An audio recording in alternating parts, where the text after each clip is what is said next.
यह व्यवस्था होने के बाद ये बहुत कठिन है, ये तो मैं भी जानता हूँ बहुत कठिन है कि दो क्लासेस एक ही रूम में चल रहे हैं और ये सामान्यतः मैंने देखा है। और जूनियर में तो और भी आप देखते हैं फर्स्ट सेकंड थर्ड तीनों एक साथ बैठे रहते हैं और यह बहुत ही मुश्किल है क्योंकि उनके टीचिंग टेक्निक अलग है। अब क्लास 1 का टीचिंग टेक्निक बहुत अलग है, क्लास 2 का अलग है, क्लास 3 का अलग है। तो मैं टीचर्स की समस्या समझता हूँ और मैं सभी 100% हम लोग जो क्लासरूम है वो सैंक्शन करेंगे, बिल्डिंग्स बनेंगे, लेकिन तब तक वो टाइमिंग हम लोग आगे। मैंने इसका ट्रायल कर लिया जहाँ तक ई शिक्षा कोर्स से बच्चों का अटेंडेंस है, लेकिन जो अभी टैब भी प्रोक्योरमेंट की प्रक्रिया में है, जो टैब हम लोग उपलब्ध कराने की व्यवस्था में है, तो ट्रायल तो ले लिया गया है कि बच्चे की गिनती ऑटोमेटिकली जो टैब से फोटो होगा ऑटोमेटिकली वो चेक कर लेगा किसका चेहरा कौन सा है और कितने बच्चे आज आ गए हैं। तो ट्रायल तो हो गया है और ट्रायल सक्सीड भी हो गया है। तो इसके लिए उचित ट्रेनिंग की आवश्यकता है, उचित व्यवस्था की आवश्यकता है और उचित टेक्नोलॉजी, मतलब लोगों को जानकारी हो, बच्चों को जानकारी हो, यह अवस्था है। तो इसका एक समय पे हम लोगों ने अपना टारगेट रखा है कि 1 जनवरी से हम लोग इसको फाइनली रोल आउट करेंगे। तो 2 महीना कम से कम हम लोग को लगेगा, लेकिन ट्रायल हम लोगों ने ले लिया है। मतलब हो सकता है जनवरी फरवरी हो जाए, बट इससे क्या होता है कि पहले तो अटेंडेंस आप डिजिटली मार्क करेंगे उस टैब पे। बाद में जब अटेंडेंस हो जाता है तो वो टैब पूछता है कि फ़ोटो चाहिए मुझे बच्चों का। तो फ़ोटो जब खींचता है तो वो अपने सर्वर पर ले जाता है और उसके बाद रात को जब कोई कार्यकलाप सॉफ्टवेयर में नहीं होता है, रात को वो सबका चेहरा सबका अटेंडेंस से मिलान करेगा। और अगले दिन मेरे टेबल पे आ जाएगा कि कितने अटेंडेंस थे और कितने बच्चे थे और कितना अंतर आया। तो कुछ तो सामान्य टेक्नोलॉजी अंतर हो सकता है, लाइट का अंतर हो सकता है, लेकिन अगर कोई बहुत ज़्यादा अंतर आ जाएगा तो वो तो मेरे सामने आ जाएगा कि भाई इतने बच्चे केवल 10 थे और अटेंडेंस लगा दिया 50। तो ये टेक्नोलॉजी ट्रायल हो चुकी है और सक्सेस भी हो चुकी है।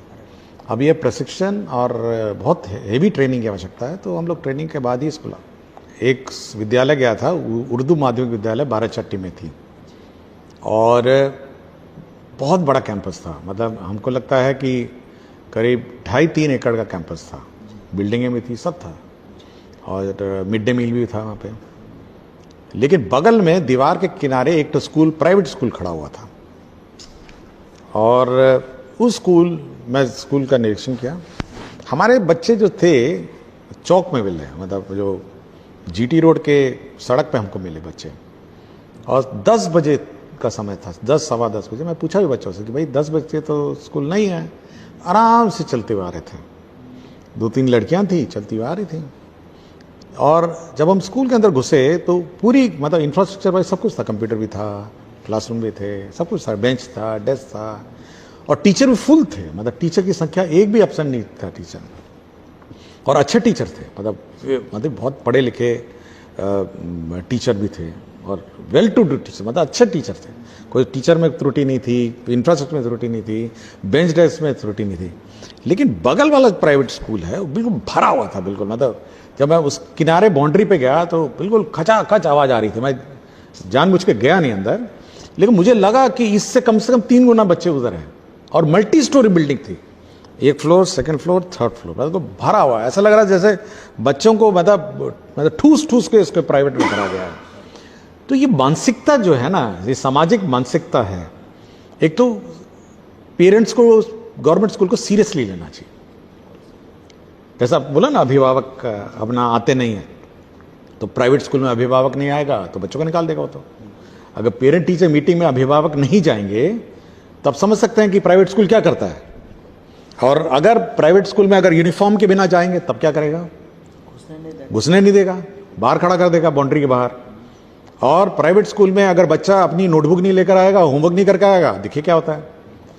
तो ये पेरेंट्स को भी देखना है कि शिक्षा मुफ्त है, लेकिन इसका मतलब नहीं है कि ये मुफ्त शिक्षा किसी भी स्तर पर जो पेड शिक्षा है, जिसको प्राइवेट शिक्षा है, उससे कम है। हम यूनिफॉर्म के लिए पैसे भी देते हैं आपको, हम खाना भी मिड डे मील खिलाते हैं, सारी किताबें भी देते हैं, बैग पेंसिल नोटबुक तक देते हैं हम। प्राइवेट स्कूल में तो सब आपका पैसा लगता है। तो किसी भी, देखिए अभिभावक को भी समझना चाहिए कि ये बहुत सीरियस पढ़ाई हो रही है और सरकार इस शिक्षा व्यवस्था के प्रति बहुत सीरियस है। कोई कैजुअल पढ़ाई नहीं हो रही है, मैं देखता हूँ बहुत सीरियसली पढ़ाई होती है।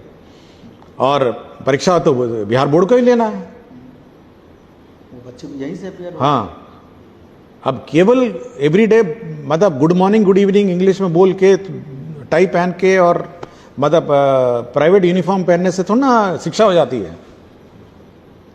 मतलब अगर यही समझ है तब तो बड़ा चिंता का विषय है। तो सरकारी टीचिंग को पेरेंट्स, समाज, सभी लोगों को बहुत सीरियसली लेना चाहिए। और जब तक सब लोग नहीं लगेंगे, सब लोग, देखिए सामाजिक व्यवस्था है। मैं तो कभी कभी पूछता हूँ कि कभी यूट्यूबर मैंने देखा ऐसे घुस जाते हैं, टीचरों का प्रश्न पूछने लग देते हैं, क्लास चल रही है बच्चों का पूछने। मैं कभी कभी पूछता हूँ कि कभी प्राइवेट स्कूल में ट्राई किया यही बात? प्राइवेट स्कूल में गए और घुस जाइए प्राइवेट स्कूल में और किसी प्राइवेट टीचर से पूछ के देखिए, उन्होंने तो एग्जाम पास किए हैं वो लोग तो। सी उसकी तो परीक्षा भी नहीं होती है ना। यहाँ तो बीपीएससी लिखा है, अपना ये जो सक्षमता परीक्षा सब लिख के आए हैं। यहाँ तो they have qualified an exam. तो आप ट्राई वहां करिए ना। तो आप इस व्यवस्था को सीरियस लेना चाहिए and everybody should take it. मैं तो कहता हूं पत्रकार को भी इसको सीरियसली लेना चाहिए।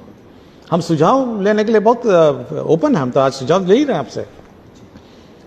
लेकिन इस व्यवस्था, शिक्षा व्यवस्था बहुत सीरियसली लिया जाए, पेरेंट्स सीरियसली लिया जाए। बच्चा अगर 9 बजे से पहले स्कूल नहीं जाए तो उसको डांटना चाहिए कि क्यों नहीं तुम स्कूल जा रहे हो, तुम्हारा तो 9 बजे स्कूल है।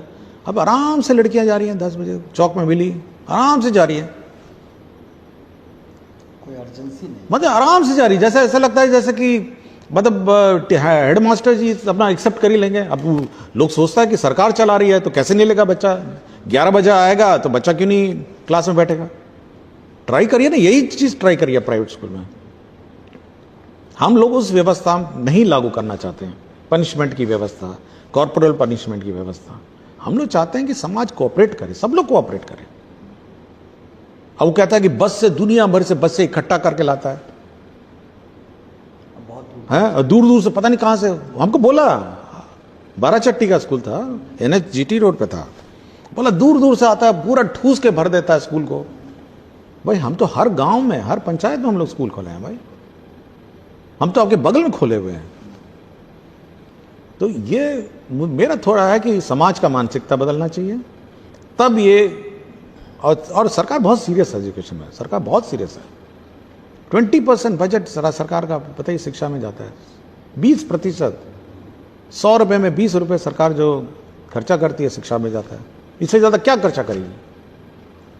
तो सब लोग उसको सीरियसली लें, और ये समाज का पैसा है, कोई व्यक्तिगत सरकार का, अपना किसी व्यक्ति का पैसा नहीं है, ये समाज का पैसा है, और उसे शिक्षा हम लोग देते हैं। तो सीरियस जो प्रशिक्षण की व्यवस्था है उसमें मूलचूल परिवर्तन की हम आवश्यकता है, ये मैं, और बहुत ही हम लोग बहुत चिंतित हैं प्रशिक्षण को लेकर। और हम लोग डिस्ट्रिक्ट लेवल पे ही प्रशिक्षण कराएंगे, ये पहले तो जिला से बाहर भेजते थे।